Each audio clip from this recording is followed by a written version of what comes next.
So, this is something that happened today, May 2nd, 2014, at between 10 a.m. and 1 p.m. My partner Kevin works 5 days a week, 12-hour shifts from 7 a.m. to 7 p.m., so usually he doesn't get to see our children during the week as their bedtime is 7:30 p.m., and he doesn't arrive home until around 8 p.m. He has a week's holiday at the minute, so he decided to take our 2 sons out to the park then for ice cream after, yes, ice cream in February, I know right. Around 9:45, I texted him and asked if he had his keys because I decided to go for a walk. He said he did, so off I went. We live in a small town called Seaham on the coast northeast of England. Now, most people in England haven't even heard of Seaham as it's so small.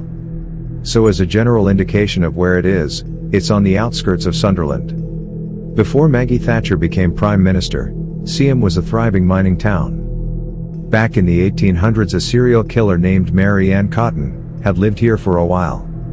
She has been rumored to have murdered at least 4 husbands, 2 lovers, her mother, a friend, around 5 of her stepchildren and at least 11 of her own children. She is said to have poisoned them all with arsenic and collected life insurance on them. She is somewhat a local legend around here, and has several nursery rhymes about her. The reason I mentioned Mary Ann is because there is one local urban legend about her. The legend says that Mary Ann had one daughter who survived. She was supposed to have been born while Mary Ann was awaiting trial, and was given to a cousin of Mary Ann's back here in Seaham. Mary Ann's daughter is supposed to have been thrown into a mental asylum at age 18. Some say when she learned of what her mother did, she went mad. Others say she was born evil, but of course it's just a legend, she may never have been in an asylum at all. The legend goes on to say she died at age 27 in childbirth at the asylum and still haunts the building. Anyway, on with my story. So around 10 a.m., I left the house and decided to walk up to the small woodland, near my home up by a smaller town connected to ours named Merton. I have walked and driven by the woodland thousands of times, but never actually walked through it, so that's what I decided to do.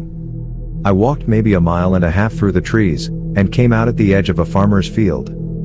I could see a farmhouse at one end of the field and didn't want to intrude, so I turned left and walked towards more trees.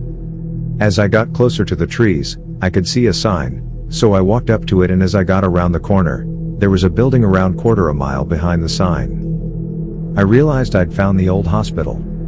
I knew it was up that way, but it had been closed long before I was even born, so I'd never had any reason to be up there before.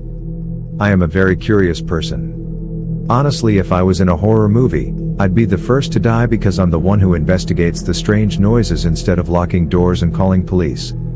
So, of course, I decided to go have a look at the hospital. I looked around outside for a while, and nothing out of the ordinary, just overgrown grass and brambles. I had a look in a window, and it was just an empty old room, very dirty and in great disrepair.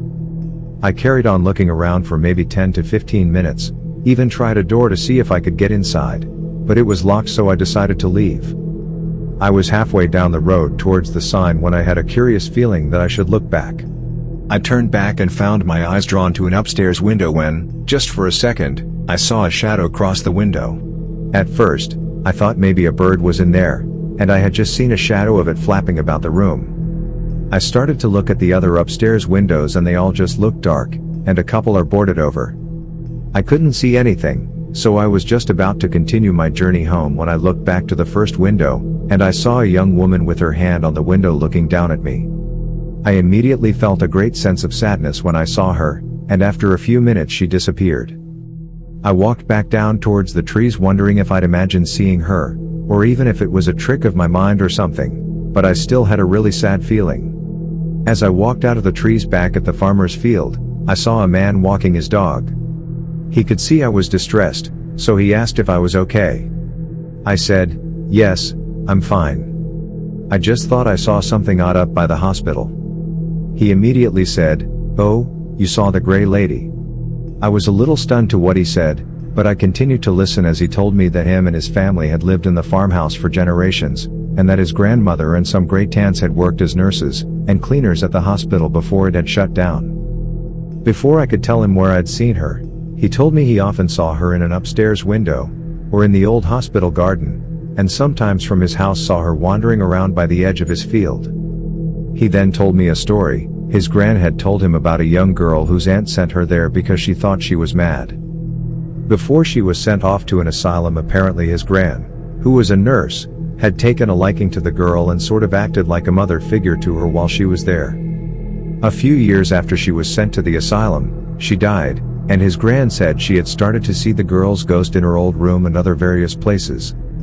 He said the family referred to her as Mavis, but he isn't sure if that's her real name. I was walking home, and I began to think about the legend of Mary Ann's daughter, and although I never believed the legend, it sort of made a little bit of sense.